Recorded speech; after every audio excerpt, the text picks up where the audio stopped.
This is Atlanta Northcutt reporting for the Southern Standard. Here are some of the top stories in Friday's paper. The increasing duck population in Riverfront Park is due to the public feeding them. Read the upcoming article about the negative effects and consequences of feeding the wildlife. I spoke with Anthony Pelham, the director of the McMinnville Water Department, as well as Wally Bigby, who knows all about the local habitat and natural conservation. Hello, this is Atlanta Northcutt with the Southern Standard, and I am here with... My name is Anthony Pelham. I'm the director of the City of McMinnville Water and Sewer Department. So, Mr. Pelham, can you briefly describe the treatment process and how much more difficult it is with wild birds being urged to the park by people feeding them? Yes. The current treatment process is a conventional treatment the City of McMinnville employs as we withdraw water from the Barren Fork River just above the Weir Dam. Water is pumped up to the water treatment plant at 200 Bell Street. It is treated with chemicals for coagulation, sedimentation, filtration, and then disinfection. That process is highly regulated by the EPA and TDEC, and the fecal matter and greater contributions from the geese and ducks do contribute to the treatment process and make it more difficult. Okay, well that is a shame. And if efforts to get people to stop feeding the wildlife fails, what are some potential negative side effects? Fortunately, the City of McMinnville has never experienced a violation in the treated water. Our process is very sound, but ducks and geese can defecate approximately 1 to 3 pounds of feces per day. That fecal matter can contribute to higher colonies of fecal coliform, E. coli, various other bacterias, and things that have to be remedied and treated prior to the water being safe to pump out to the customers for drinking. And there's always that 1 in 100 shot that something could go wrong. We do monitor continuously, but there is always the elevated risk. The more matter, fecal matter, things that can be contributed into the water do increase that risk. And as the water department, y'all already do a lot of work. This is just adding so much more. It's not an extreme amount of more work. It's more the risk and the potential that if it ever had contaminated water, that impact to source water quality and potentially the drinking water, to me, is the greater risk. It's not the extreme amount of work or even the cost. It's just the fact that the fecal matter, the fecal coliforms, the bacteria from the matter that can be in that source water, if it were below our intake, love to see the birds. The Riverfront Park location is approximately 1/2 mile from where we withdraw water, and that is the source of all drinking water for everyone in McMinnville. So it's mostly just the focus of the health on the community. That is my primary objective, is purely source water quality and the impact that it could potentially have on the drinking water itself. Yes. All right, well thank you so much, Mr. Pelham, for your time. Thank you. We're here at the Civic Center with Dr. Wally Bigby. Could you tell me a little bit about yourself? My name is Wallace Bigby. I am a retired family practitioner, and I am very interested in people and their health, but also in the health of the world around us. And I understand by reading the Standard that there has been some interest and controversy about feeding the ducks and the geese at Riverfront Park. And this is a matter that is discussed often, but it has not been a good thing for a long time. Now, songbirds, you can feed them in the wintertime, and that's not really much of a problem. They come where we can see them and we can feed them. And if we miss a feeding, the songbirds readily go back to nature and find their own sources. But with the geese and the ducks, they gather in great masses together by being fed.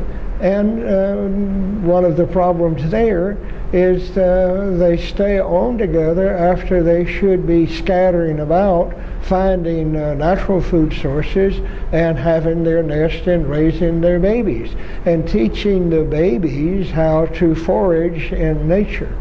But if you continue to feed the birds like at Riverfront Park, then the little ducks hatch out, and the parents are all busy getting the bread or whoever it's to be fed, and they don't have time or inclination to feed the little ducks how to forage. So there comes a time when the little ducks need to take care of themselves, and they can't, and they die of starvation. And also, when the little ducks are in with all the big ducks and geese, the bigger ducks and geese are aggressive, and they're able to quickly get to the food, so the ducklings and the goslings don't have a chance, and they will starve to death. One of the big problems with feeding ducks and geese is a lot of people will feed whatever's left over from the family meal. And most of these things that are brought down to the park, and I have seen it, are the products of white flour, like cakes and white bread. That is very poor nutrition, even for humans. So why do we want to feed it to the ducks? If they get too much of bad food, then the ducks may have other diseases. There's even a disease called angel wing, where the wings are fixed behind the body and they can't even fly. And that's not a good thing. So it's not good for the ducks. And then the ducks are all massed together, and I have been down there in Riverfront Park when you could hardly put your foot down without stepping on the feces of the ducks and the geese. And invariably, they have a lot of E. coli and salmonella. Salmonella is typhoid-like diarrheal disease, and E. coli, yes, that is bad. And the people will walk on the feces and track them into their car and even to their home. So that is not good at all. It's something that we enjoy, feeding the birds, but we have to do what's best for them. And even though it gives us a lot of joy, and we've done it for a long time, we should not feed the wild fowl. We should not feed the ducks and the geese.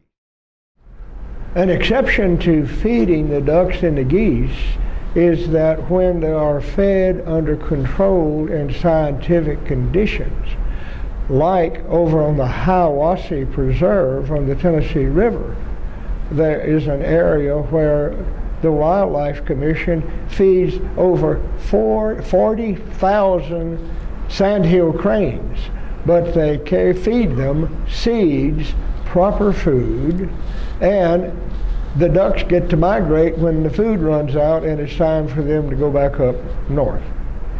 And Dr. Bigby, if you do decide to feed the geese and ducks, what would be the appropriate things to feed them?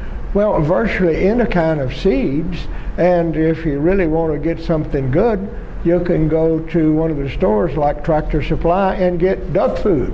So if you're raising ducks, you give them duck food. So you can feed them duck food. You can feed them virtually any seeds, bird seeds, of course. Corn is fine, and corn is very inexpensive. But you should also consider that ducks have a wide appetite. They just don't eat seeds, so you should take lettuce or other greens, turnip greens and spinach, shred them into bite size for them, and even fruit like grapes. And if the grapes are large, cut them into quarters so the birds can handle them.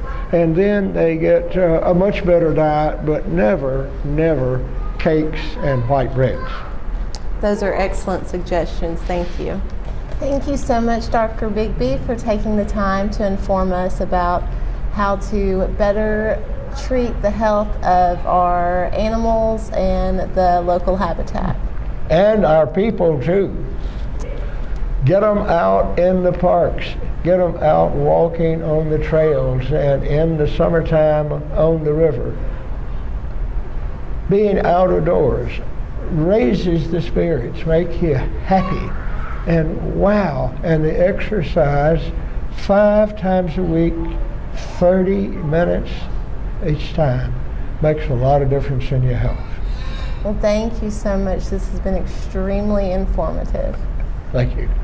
Time is ticking away for your chance to enter to win $750 during the Southern Standard's Weight Loss Challenge. Be sure to weigh in at the Southern Standard or USA Gym by Friday. City Administrator Bill Brock will only be working part-time now. Find out more details about the changes in our local government in the next issue of the Southern Standard. And the Warren County High School staff is focusing on their health and well-being in order to provide a better school environment, educational improvement, and a deeper understanding of their students. Discover the tactics that the high school is using to create a more comfortable learning environment for both students and teachers. And some major criminal cases are being presented to Judge Bart Stanley in Circuit Court today. Learn what the outcomes are in our upcoming issue. I hope you're dealing with the rain, cold, and cloudy January weather as well as can be expected, but a few days of much needed sunshine are on the horizon in the next coming days. However, below freezing temperatures can still be expected. This is Atlanta Northcutt reporting for the Southern Standard.